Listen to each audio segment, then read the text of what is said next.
diferenciar lo que es un milagro realmente de aquello que pudiéramos interpretar como un milagro por un acto pleno de fe excesiva, ¿no? Alguien pudiera decir que tú te levantes toda la mañana es un milagro. Y sí, ciertamente es una bendición.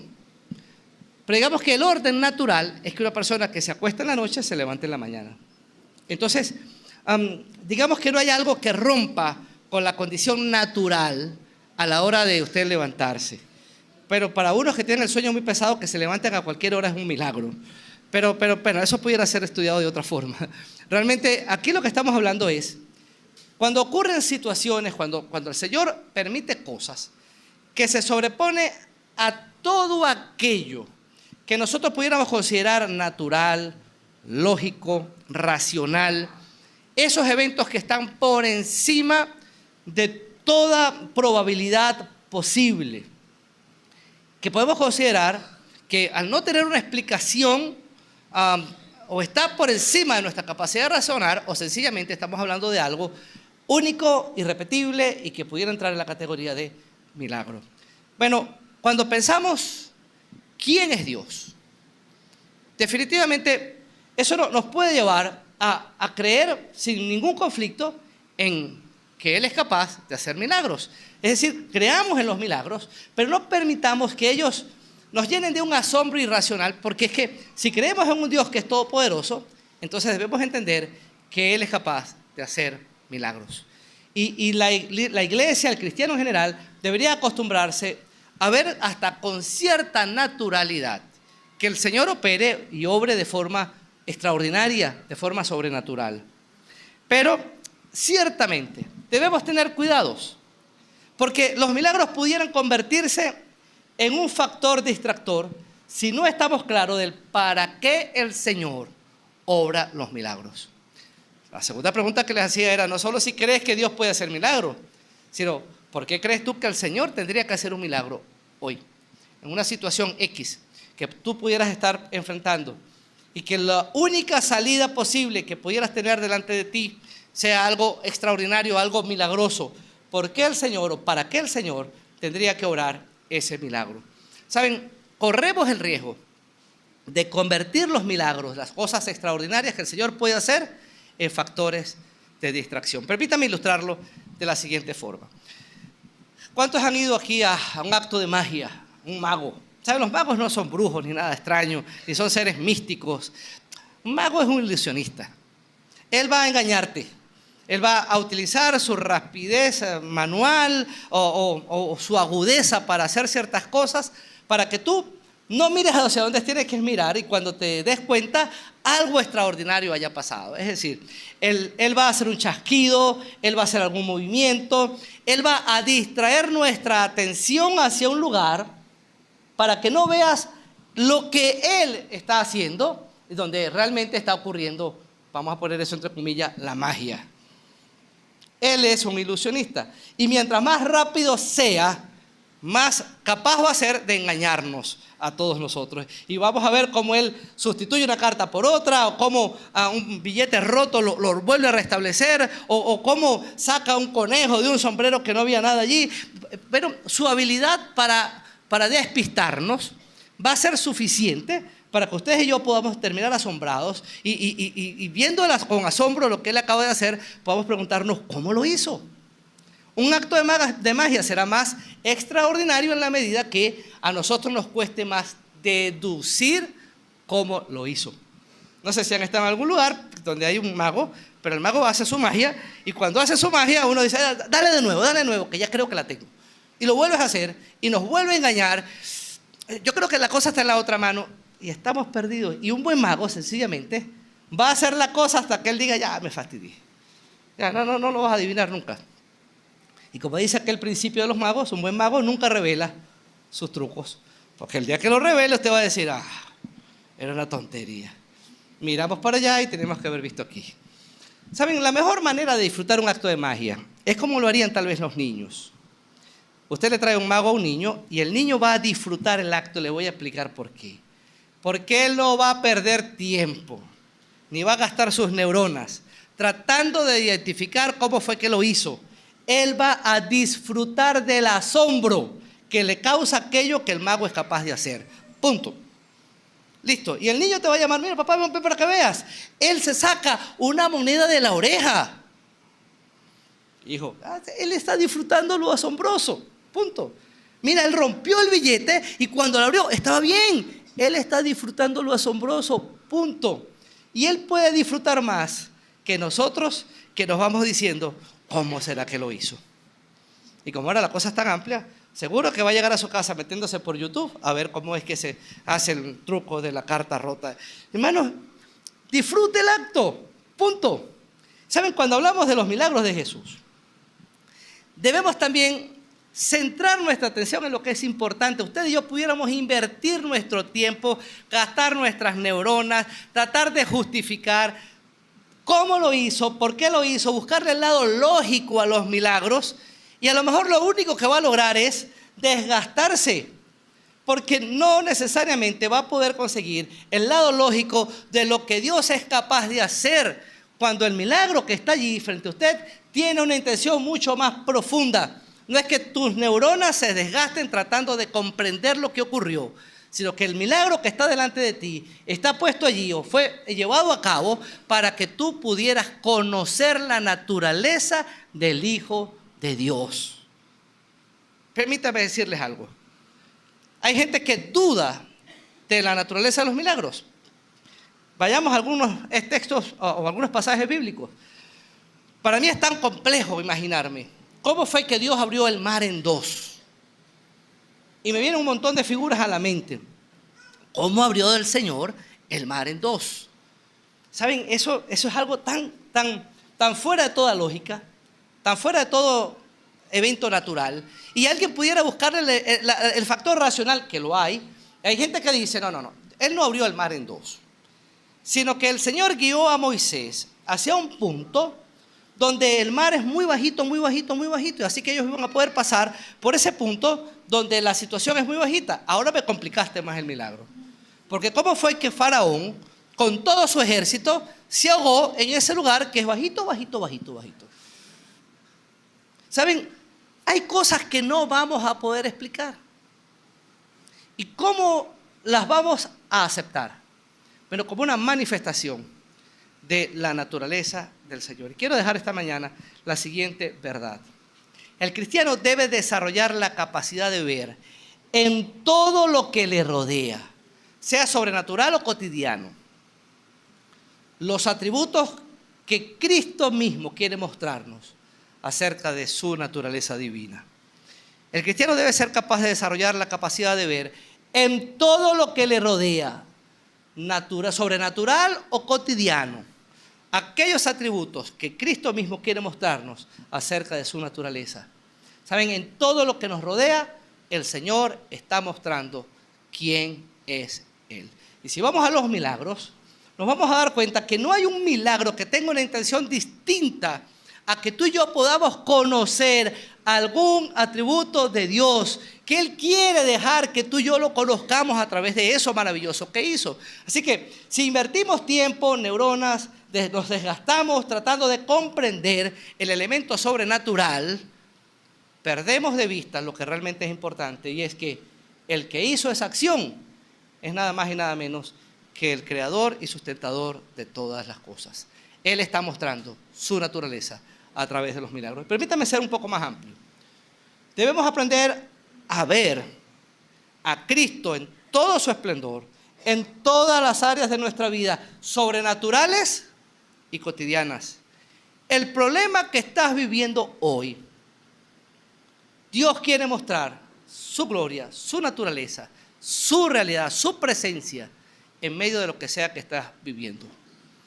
No me crean a mí, créanle a Pablo. Lo estamos estudiando en Efesios capítulo 1, cuando Pablo dice, oro para que sean capaces de conocer o tengan la revelación de parte del Espíritu y que les haga capaces de conocer al Señor en medio de lo que sea que están viviendo. Él quiere reflejar su rostro, su gloria, a través de cualquier situación cotidiana o sobrenatural que nosotros enfrentemos. Creo que es un elemento esencial en la vida cristiana que desarrollemos esa sensibilidad de ver en todo lo que nos rodea, sea sobrenatural o cotidiano, aquellas manifestaciones de la naturaleza divina que el Señor quiere mostrarnos de sí mismo. Busquemos allí en Juan 30, 20, 31, 30 y 31, y vamos a estudiar el propósito de los milagros. Estamos estudiando los miércoles 6 de la tarde los milagros de Jesús, y vamos a tratar de detenernos a estudiar uno por uno. Después del domingo de resurrección, el próximo domingo, vamos a comenzar a compartir con toda la iglesia una serie de estudios relativos a los milagros de Jesús. Y queremos que todos nosotros podamos ver en esos milagros las cosas que Cristo hizo. Pero antes de caer en el peligro, de centrarnos en el milagro como un hecho sobrenatural importante y que no debemos ver más que al paralítico levantado o al ciego recuperando la vista, es necesario que nos detengamos un rato y podamos considerar cuál es el propósito real de los milagros que están registrados en la Biblia.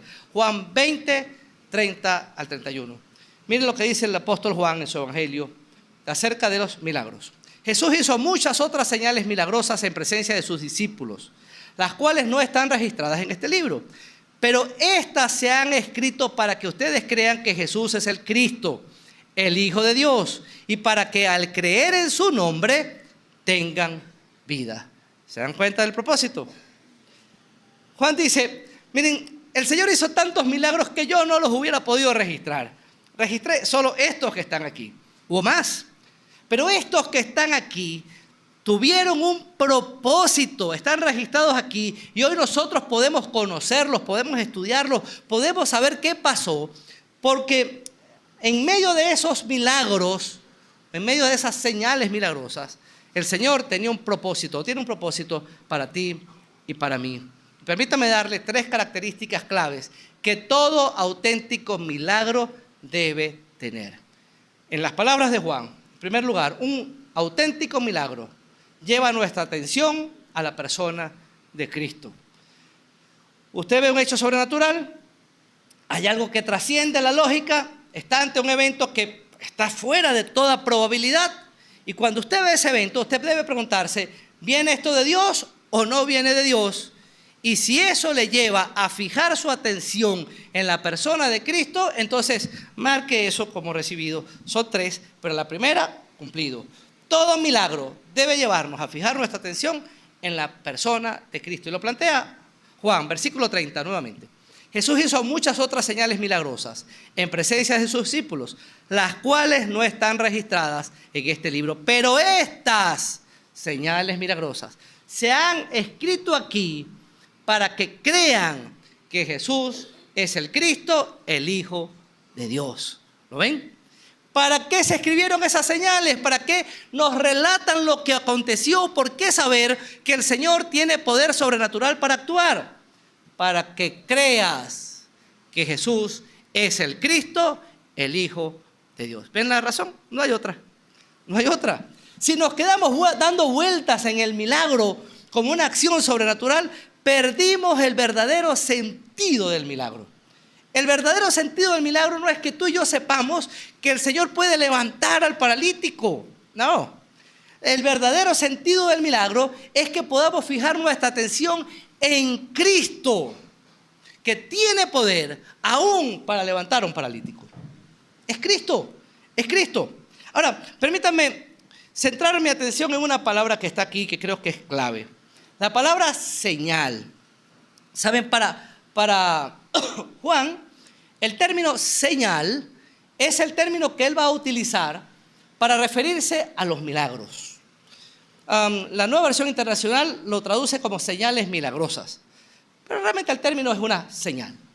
Si usted va manejando por la vía y ve un letrero o un aviso de estos que tiene una curva con un giro hacia la izquierda, ¿saben? Lo importante no es la flecha que apunta a la izquierda. Esa flecha le está diciendo que usted en la vía se va a conseguir, que va a tomar un giro hacia la izquierda y debe estar prevenido porque hay una curva delante de usted. ¿Saben? No es lo importante la flecha. No se va a conseguir una flecha literalmente adelante. La señal me dice, hay algo más importante que no puedes perder de vista. Cuando Juan utiliza la palabra señal, Lo que te está diciendo es, ese milagro revela algo más importante que no puedes perder de vista. ¿Y qué es lo más importante? Cristo. Ese milagro tiene que llevarte a fijar tu atención en Cristo. Todo milagro que no lleve al hombre a centrar su atención en Cristo no es de Dios. ¿Pudiera haber milagro que no es de Dios? Sí. Sí. ¿Un evento sobrenatural que trasciende la lógica? Sí. ¿Y que está por encima de toda probabilidad? Sí. ¿Un evento que trasciende lo natural? Sí. Sí. Pudiera haber milagros que no vienen de Dios. Ahora, miren el propósito del milagro según Juan. Para que puedan creer. Utiliza la palabra creer 2 veces. Vamos a la primera. Para que ustedes crean que Jesús es el Cristo, el Hijo de Dios. Vamos a poner la palabra creer en su justo valor. ¿Saben? La palabra creer allí nos lleva a poder observar las obras maravillosas que Cristo ha hecho. Para que nuestra fe se fortalezca viendo lo que el Señor es capaz de hacer. Nuestras convicciones se fortalecen, nuestras convicciones se agudizan y somos capaces de decir, caramba, Cristo puede. Cristo puede.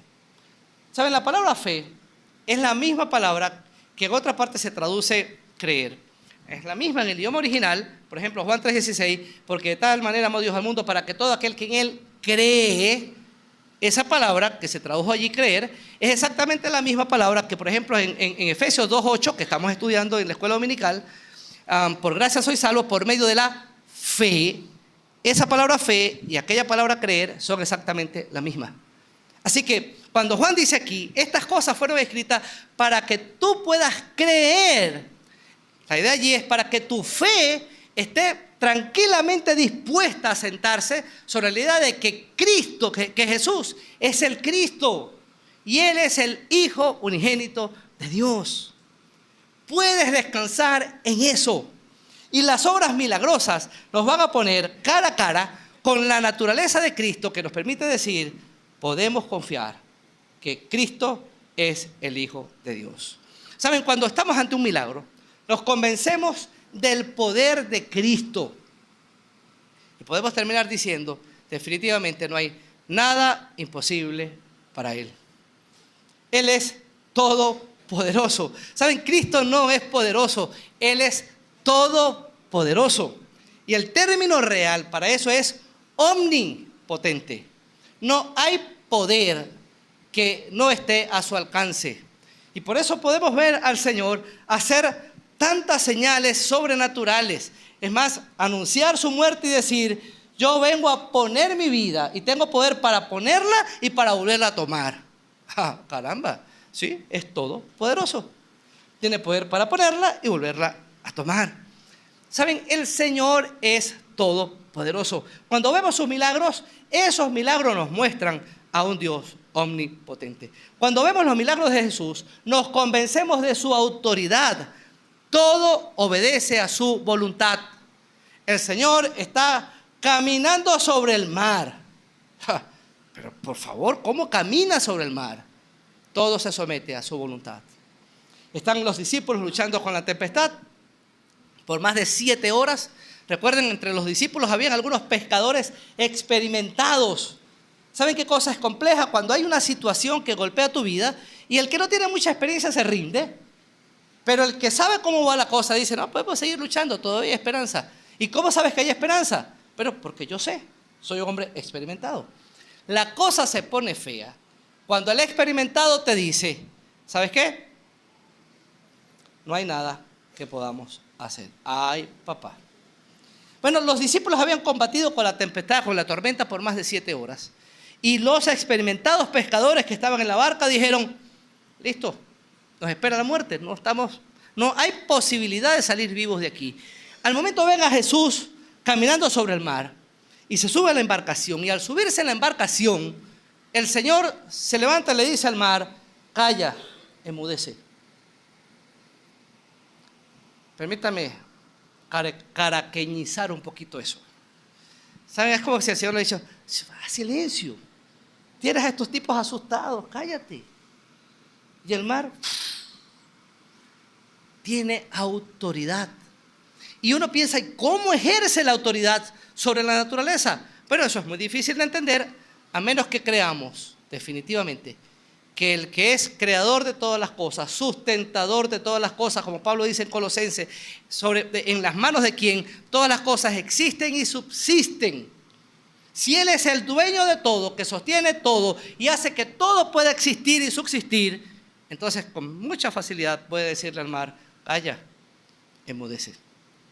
Cuando estamos frente a sus milagros, los convencemos también de su amor. Los convencemos de su poder, de su autoridad, pero también de su amor. El Señor se interesa por tus necesidades y por las mías. No estamos hablando de un Dios que trasciende y que de la esfera ya de la eternidad, Él puede decir, bueno, el mundo va a seguir girando y las cosas van a seguir funcionando y tengo poder para decir, hoy llueve, mañana hace sol. Es un Dios que tiene control de todo, pero aún así puede conocerte personal e íntimamente y te ama. Se interesa por tu necesidad. Y Juan nos relata el caso de un paralítico que estaba a pocos metros de un estanque que históricamente se creía que se agitaban sus aguas y cuando esas aguas se agitaban, el primero que descendía hasta allá quedaba sano. En su momento lo vamos a estudiar cuando estudiemos los milagros. Y está ese paralítico allí sin ninguna posibilidad de moverse y entre otros enfermos que estaban en el lugar, el Señor se interesa particularmente por ese. Oye, qué interesante. Y se le acerca y le dice, ¿qué haces tú aquí? El Señor hace a veces unas preguntas rarísimas. ¿Qué haces allí? Señor, estoy aquí agarrando sol. No sé, me quedé aquí y me parece que está cómodo. Él le dice, Señor, yo estoy aquí cada vez que se mueve el estanque. Otro baja primero que yo porque yo no tengo quien me mueva y en mi condición no me puedo desplazar. Había una realidad en ese hombre que le hacía imposible cambiar su condición y Cristo se interesa profundamente en esa realidad. Y no solo se interesa en esa realidad, le hace otra pregunta más absurda aún. ¿Quieres ser sano? Señor. ¿Saben? A veces el Señor tiene que preguntarnos eso. Puede sonar tonto. Pero el Señor tiene que preguntarnos a veces, ¿realmente quieres salir de allí? ¿Realmente quieres cambiar tu condición? Yo he venido para que tengan vida y vida en abundancia, pero ¿realmente quieres tener vida o quieres continuar muerto en tus delitos y pecados? Hay cosas que tienes que cambiar en tu vida. Yo puedo cambiarlas, pero ¿tú las quieres cambiar? ¿Saben? Esa pregunta no resulta ser tan tonta cuando tratamos de personalizarla. Porque muchos de nosotros vivimos sufriendo y quejándonos por cosas que no hemos podido superar, pero en el fondo, ¿sabes? No las quieres soltar. ¿Quieres que te sane? ¿O prefieres continuar dando lástima allí donde estás? ¿Saben? El pordiosero, el mendigo paralítico en la puerta del templo con Juan y Pedro, en Hechos capítulo 3, él no les pidió a Juan y Pedro ser sanado, le pidió una limosna. Y Juan y Pedro le dijeron, no tenemos oro ni plata. ¿Saben? Él estaba contento si le hubieran dado algo, una moneda. Y al recibir la moneda, él se hubiera ido feliz, porque al otro día seguiría pidiendo dinero. La mendicidad se había vuelto parte de su dinámica. Él estaba feliz con su mendicidad. Y Pedro y Juan le dijeron, pues lo que tengo te doy, en el nombre de Jesús. Levántate y anda. ¿Saben? A veces estamos contentos con nuestra mendicidad. Si el Señor nos pregunta, ¿quieres ser sano? Los actos milagrosos nos muestran a un Cristo que se interesa en nuestras necesidades particulares. Es todopoderoso, tiene autoridad absoluta, pero también es un Dios amoroso que cuando nos ve se interesa en nuestras necesidades. ¿Saben? Cuando vemos eso, nuestra fe se centra en el Cristo de la Biblia. Al ver a Cristo a través de sus obras, conocemos su naturaleza divina y esa fe que surge de allí nos permite ver a Cristo como el Mesías, como Dios hecho hombre. Y entendemos que si ante alguien debemos caer de rodillas ante Él. Y entendemos que no somos nada cuando Él se para frente a nosotros. Él tiene toda autoridad, tiene toda gloria y tiene toda honra. Saben, muchos dudan de la palabra de Dios por los milagros que tiene. No podemos invertir mucho tiempo en esto en esta mañana, pero saben, los 4 evangelios son referencias históricas acerca de Jesús, más contundentes que cualquier otra referencia histórica de otro personaje a nivel mundial. Tenemos en los 4 evangelios más referencias históricas hechas en favor de la existencia de Jesús, que por ejemplo de Bolívar para nosotros aquí. Ningún venezolano serio, ningún latinoamericano serio puede pararse y dudar de la existencia de Bolívar. Entonces, ¿por qué si dudamos de la existencia de Cristo? Si documentalmente, históricamente, los 4 evangelios representan un documento mucho más amplio, extenso y creíble que cualquier documento que tengamos de Bolívar. ¿Por qué nos cuesta tanto creer en la historicidad de Cristo? Por los milagros. Creemos que eso es un mito. Porque ¿cómo alguien va a sanar paralíticos y va a parar tempestades? No puede ser. Y no es hasta que eres capaz de entender, permítame decirlo en un dicho popular, que el que puede lo más puede lo menos. No es hasta que a través de los milagros puedes comprender que el que puede lo más puede lo menos, que tu confianza realmente no descansa en Cristo. Si Cristo creó el universo y todo subsiste por Él, no puede decirle a una lluvia, deja de llover, listo, que salga el sol. El que puede lo más, puede lo menos. ¿Sabes? Si el Señor diseñó tu cuerpo, que por cierto es una máquina perfecta, hermano, Él diseñó cada parte de tu cuerpo. No puede resolver una situación en tu cuerpo que no está marchando mal, que está marchando mal. Pues el que puede lo más, puede lo menos. Cuando entendemos esto, entonces descansamos. El Señor se presenta y dice, yo soy el dueño del oro y de la plata. Y el que es dueño del oro y de la plata te dice, busca primero el reino de Dios y su justicia. Y lo demás, hablando de cosas materiales, y lo demás, yo te lo voy a dar por añadidura. ¿Pero cómo lo va a hacer? Es el dueño del oro y de la plata. ¿Qué parte no has entendido de eso? Primero, cuando estamos ante los milagros de Jesús, los milagros me deben llevar a mirar a Cristo. A mirar a Cristo. Pero tenemos una situación compleja aquí. Y debo reconocer que esta fe de la cual estamos hablando hasta este punto es necesaria, pero no es suficiente.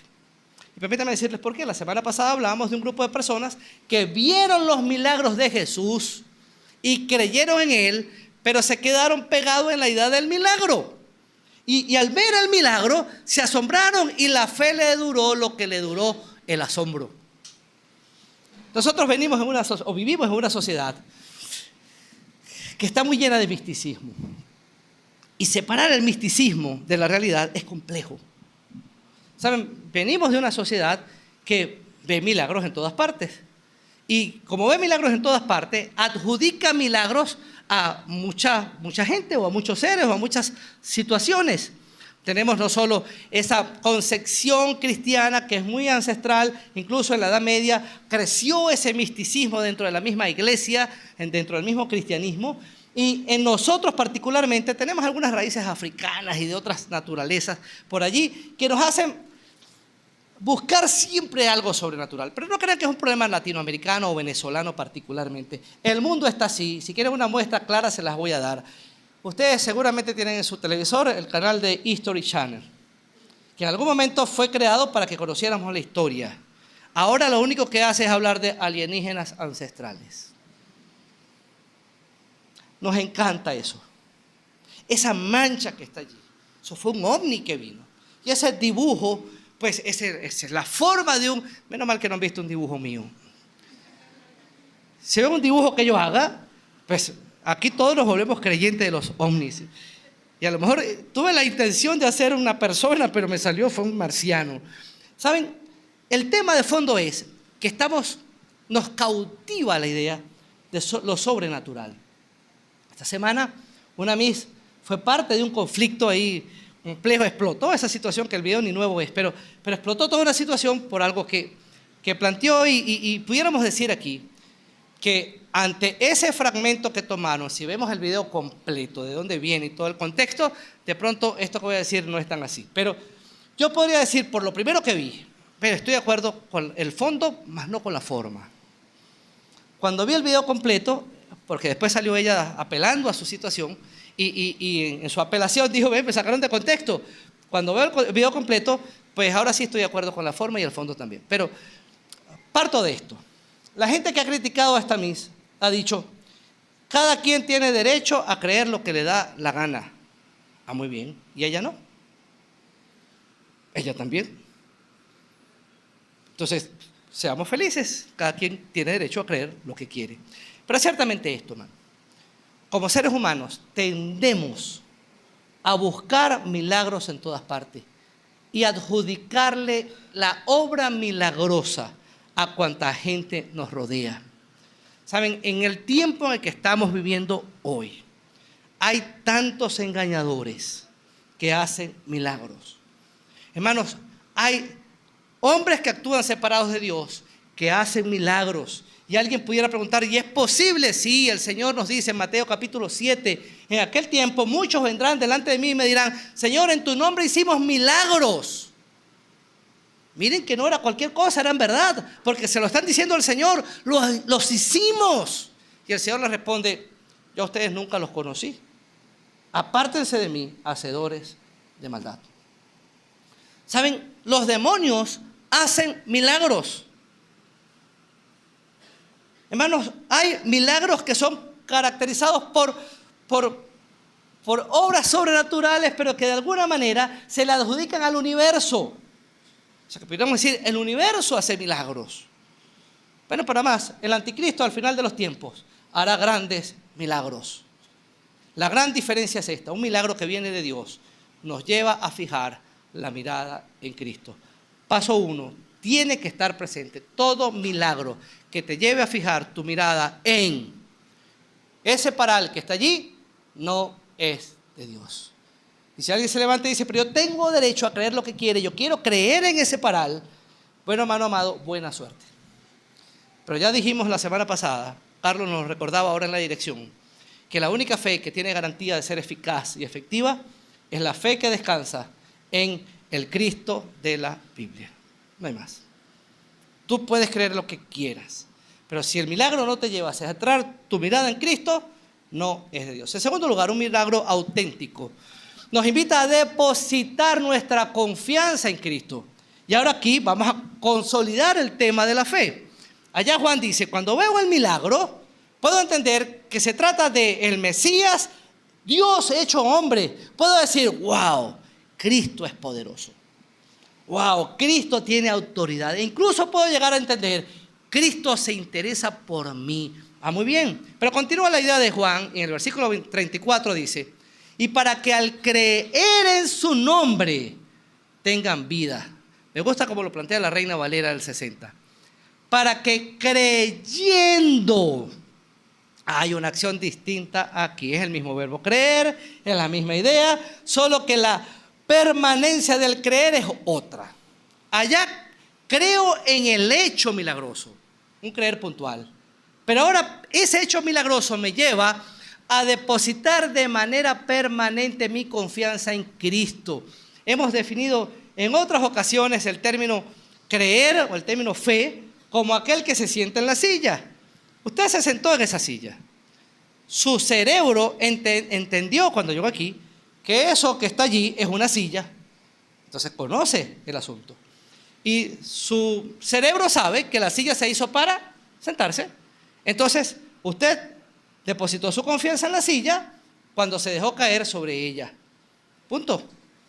Si esa silla no hubiera sido capaz de sostenerlo, usted se hubiera caído. Ah, pero yo soy muy hábil, te hubieras caído. Hay un punto en ese proceso de sentarse en el que no hay vuelta atrás. Se hubiera caído. ¿Saben? La palabra creer y mantenernos creyendo da la idea de siéntate y quédate sentado. El cristiano que tiene ese encuentro con Cristo se asombra a ver su poder, su autoridad y su amor. y deposita su confianza en Él y se mantiene confiando en Él. Ese es el creer a donde nos debe guiar todo milagro. Si el milagro que estás viendo no te está impulsando a eso, no es de Dios. Dice Juan claramente, para que creyendo en Él, y ese creer implica dos cosas claves, conocer y confiar. Conocer y confiar. Cuando usted llegó, conoció o entendió su cerebro que eso es una silla y se sentó en ella. Cuando vemos los milagros que la Biblia nos relata acerca de Cristo, nos permite conocer al Señor. Pero no solo están los milagros. Permítame ampliar el espectro aquí. ¿Saben? Dios se ha dado a conocer a nosotros a través de su creación. El salmista dice, los cielos cuentan la gloria de Dios y el firmamento anuncia las obras de sus manos. Bueno, David no era venezolano ni mucho menos caraqueño. Pero si hubiera sido caraqueño, algo le hubiera escrito al Ávila. No sé, algo así como voy de Petare rumbo a la Pastora. No sé si por ahí va tal vez el salmo que hubiera escrito David. Saben, en la mañana, voy a hablar aquí a los caraqueños. En la mañana uno se para y sale de su casa molesto con Adán, porque tuviste que madrugar, porque Adán trajo el tema y complicó el trabajo. Y sales y vas en tu carro frente al Ávila, la gran montaña que rodea toda Caracas, y ves la montaña en todo su esplendor. Y si estás en ese punto en el que el sol apenas comienza a salir, logras ver el cielo azul, y si está despejado, imagínense, el cielo azul que le sirve de cortina al Cerro Ávila. Hermano, eso es maravilloso. Y es imposible no pasar o ver ese escenario sin decir, wow, cuán grande es el Señor. Y si usted tiene la suerte de pasar y ver ese escenario y ver una avioneta que va saliendo de la Carlota pasando justo por el frente del Ávila, vas a decir cuán grande es, porque la avioneta se va a ver como una cosa miniatura delante de aquella gran montaña. Hermanos, la naturaleza nos habla del Señor. Él se ha revelado a través de la naturaleza. Nadie se puede parar aquí y decir, es que yo no lo conocí. No, sí lo conociste. Los cielos cuentan la gloria de Dios. Nadie puede ver un reloj sin pensar que alguien diseñó ese reloj. Nadie se sube a un carro sin entender que ese carro alguien lo diseñó. Nadie puede ver la naturaleza creada sin entender que detrás de esa creación maravillosa hay una mente suprema, inteligente y soberana que diseñó todo lo que tú y yo hoy podemos disfrutar. Los cielos cuentan la gloria de Dios. Ahora, ese Dios no solo se ha dado a conocer a través de la creación, Dios se ha dado a conocer a través de su palabra. Y todo lo que tú y yo podemos conocer acerca de ese Dios creador está en la Biblia. Todo. O sea, si Dios existe, ¿podré tener yo un contacto con Él? ¿Y saben la respuesta? Sí, claro. Dios se manifestó a ti y todo lo que Él quiere que tú conozcas acerca de Él está en su palabra. Mi hermano, y cuando usted lee la Biblia, se consigue con un personaje central desde Génesis hasta Apocalipsis, y ese personaje es Cristo. En tercer lugar, Dios se da a conocer a través de la creación, a través de su palabra, y en tercer lugar, Dios se ha revelado a nosotros a través de Cristo. A través de Cristo. Y cuando conoces a Cristo de forma personal e íntima, entonces tu vida comienza a cambiar. Fe implica conocer y fe también implica confiar. Ahora que conoces a Cristo, ¿qué vas a hacer con Él? Tienes dos opciones. O te sientas, o te paras, o te quedas parado. Punto. No puedes quedar en un estado intermedio. O sea, yo no estoy ni sentado ni estoy parado. No. Cuando hablamos de Cristo, conoces a Cristo, la invitación es simple. Deposita tu confianza en Él. No hay términos medios. Los milagros de Jesús que nos muestran su poder, nos muestran su autoridad y nos muestran su amor, nos invitan a una sola cosa. Conoce al Cristo de la Biblia y deposita tu confianza en Él. El que puede lo más, puede lo menos. Cuando tú depositas tu confianza en Cristo, Él te transforma. ¿Saben? En Lucas 5 hay un relato muy interesante. 5:21 en adelante está el Señor en una casa con los fariseos, y los fariseos de alguna forma estaban ubicados muy cerca del Señor. Él está hablando y toda la gente se agolpa en la entrada de la casa y llega un grupo de personas con un paralítico que quieren entrar, pero no pueden. Y ocurre algo interesante. Esos fariseos atravesados allí, buscando de ver en qué se caía el Señor, no permitían el paso de aquella persona necesitada. Y podríamos sacar ahí un principio rapidito que no tiene mucho que ver con esto, pero no lo vamos a apelar. ¿Saben? A veces la religiosidad obstruye el paso para que el que está necesitado de Cristo pueda alcanzarlo. Qué terrible cuando la religiosidad se atraviesa en el camino. Pero estos amigos que llevaban a este paralítico dijeron, no, hay que buscar la estrategia, y se consiguieron un camino alterno. Buscaron una puerta alterna. Subieron al techo, abrieron el techo y bajaron desde el techo al paralítico y lo pusieron frente al Señor.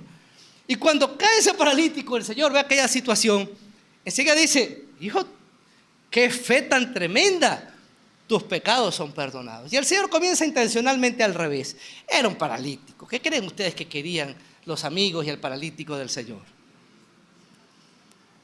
Pero el Señor comienza al revés y le dice, tus pecados te son perdonados. Y eso genera un murmullo.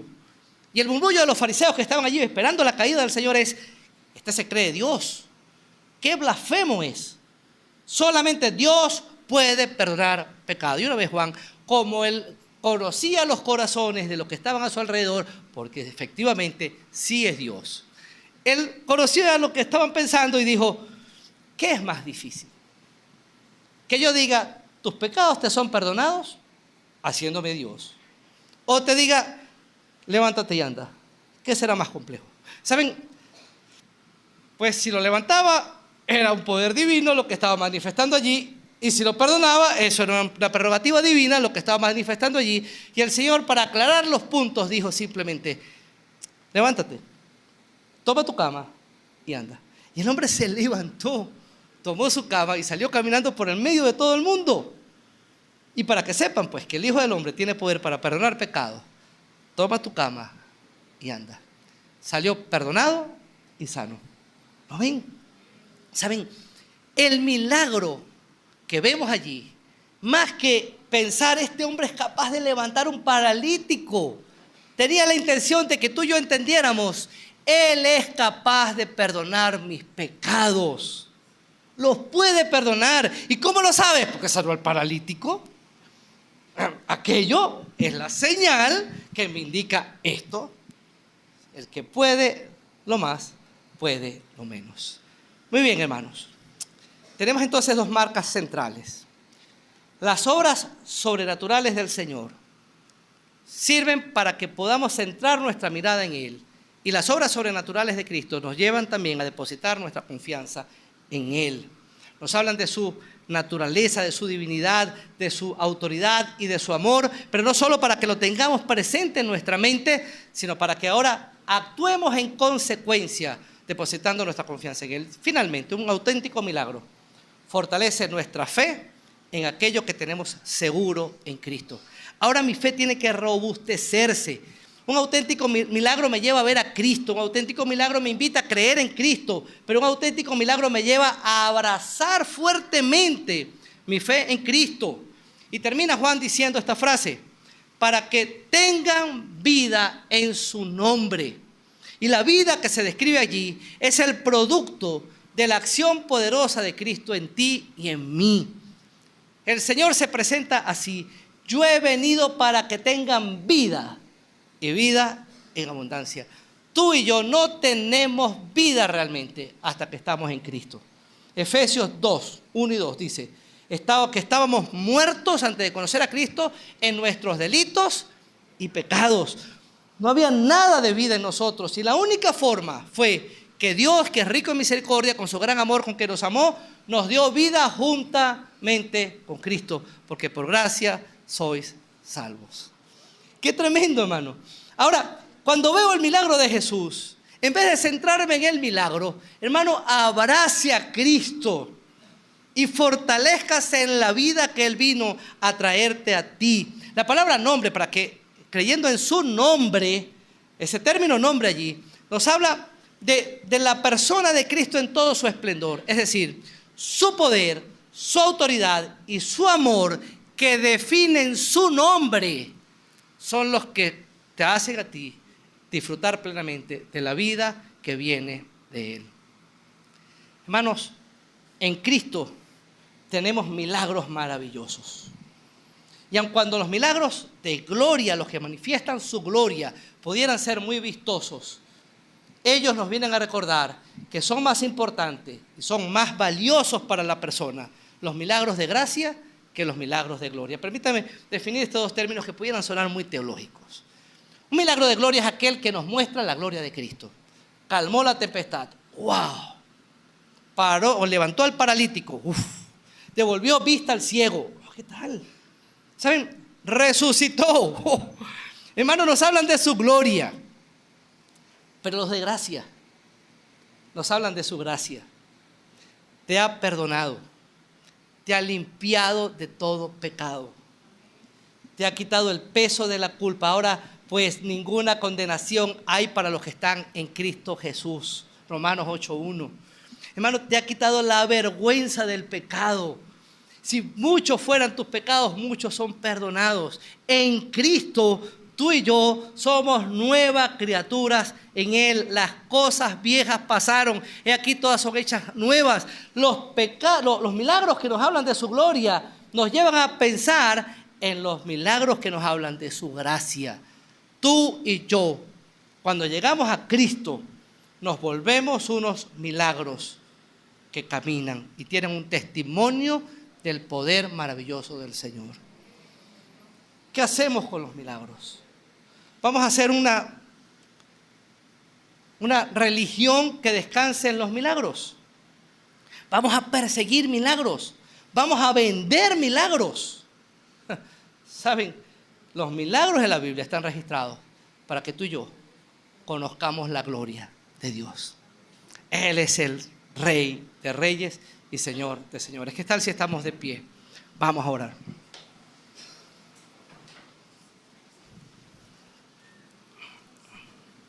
El próximo domingo tenemos nuestro Vive, Domingo de Resurrección. Vamos a tener un programa especial. Y la intención es que ustedes puedan invitar a algunas personas que no conocen a Cristo para que puedan conocer al Cristo de la Biblia. Vamos a continuar con esta misma idea. Y vamos a dar el domingo, si el Señor nos los permite, a través de cantos especiales y a través de algunas participaciones especiales, pero a través del mensaje de la palabra, algunas razones por las cuales creemos en Cristo. Y si alguien que tú conoces duda de si Cristo es la verdad o no, oramos para que el domingo el Señor pueda aclarar sus dudas y el Espíritu Santo le pueda dar la visión necesaria para poder tomar una decisión por Cristo. Pero hoy quiero plantearte esto. ¿Saben? Hay 39 milagros registrados en la Biblia que giran en torno a Cristo. Y todos ellos nos dicen, mira a Cristo. No te pierdas mirando al milagro. Mira a Cristo. Mira a Cristo. El que tiene poder para hacer esos milagros, tiene poder para tratar con tu vida de manera personal. Y quiere mostrarte a ti de forma personal, de forma íntima, su propia naturaleza. Y quiere que tú conozcas cuán grande es el poder que actúa en favor tuyo en el nombre de Cristo Jesús. No perdamos nuestro tiempo racionalizando lo que sencillamente nuestra mente no va a ser capaz de racionalizar. Entendamos que esa señal nos indica algo mucho mayor: Cristo. Señor, aquí estamos. Con cuánta facilidad nuestra vista se pierde y comenzamos a perseguir lo vistoso, lo extraordinario, y nos olvidamos de lo sencillo que es mirarte a ti. Perseguimos la gloria a través de aquello que trasciende nuestra lógica, nuestro entendimiento, pero la verdadera gloria está en tu Hijo Jesucristo, quien nos amó y quien se entregó a sí mismo por nuestros pecados hasta la muerte, y en la cruz venció para que nosotros en Él tengamos victoria también. Señor, ayúdanos a mirarte a ti en medio de cualquier situación. Aún en medio de nuestros conflictos, ayúdanos a verte. En medio de nuestras debilidades, ayúdanos a verte. En medio de nuestras carencias, ayúdanos a verte. Y viéndote a ti sobre todas las cosas, podamos comenzar a conocer la naturaleza de la gloria de Cristo Jesús. Estamos orando, hermanos. Yo quiero hacer una invitación muy especial. ¿Saben? Yo no sé cuántos en esta mañana no han tenido un encuentro personal con Cristo. No se trata si crees que Él es capaz de hacer milagros, no se trata de si conoces alguna situación, no se trata de nada de eso, se trata de algo simple. Tú has depositado tu confianza en el Cristo de la Biblia. Si no lo has hecho, yo te invito a que no salgas esta mañana de aquí sin hacerlo. ¿Sabes? Ese Dios poderoso que tiene toda autoridad, hoy tiene sus brazos extendidos hacia ti para decirte: quiero que conozcas mi amor personal, mi amor íntimo. Quiero que tengas una relación conmigo como nunca antes has tenido con nadie. Quiero que mi poder no sea algo que veas en la vida de otros, sino que puedas experimentar de primera mano lo que puedo hacer con tu vida. Si alguien esta mañana no ha entregado su vida a Cristo, allí donde estás, yo te invito a que puedas elevar una oración al Señor. Y si me lo permites, me gustaría guiarte en esta oración. Dile al Señor estas palabras: Señor, yo reconozco que soy pecador. Reconozco que he buscado en distintos medios lo que pueda sostener mi fe,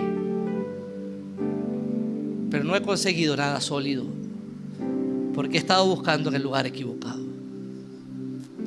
Hoy entiendo que se trata de Cristo. Hoy entiendo que solo Cristo puede perdonar mis pecados. Solo Cristo puede quitarme el peso de la culpa. Solo Cristo llevó en la cruz la vergüenza que hoy mi pecado ha puesto sobre mí. Por eso te pido perdón. Y te pido que a partir de este momento seas el Señor de mi vida. Sé mi Salvador. Hazme una nueva persona en el nombre de Cristo Jesús. Amén. ¿Saben quién hizo esta oración? El Señor dice estas palabras: el que a mí viene, no le echo fuera. A partir de este momento en Cristo, comienzas a disfrutar de la vida que Él vino a darte. Y vino a darte vida en abundancia. Que el Señor les bendiga, hermano.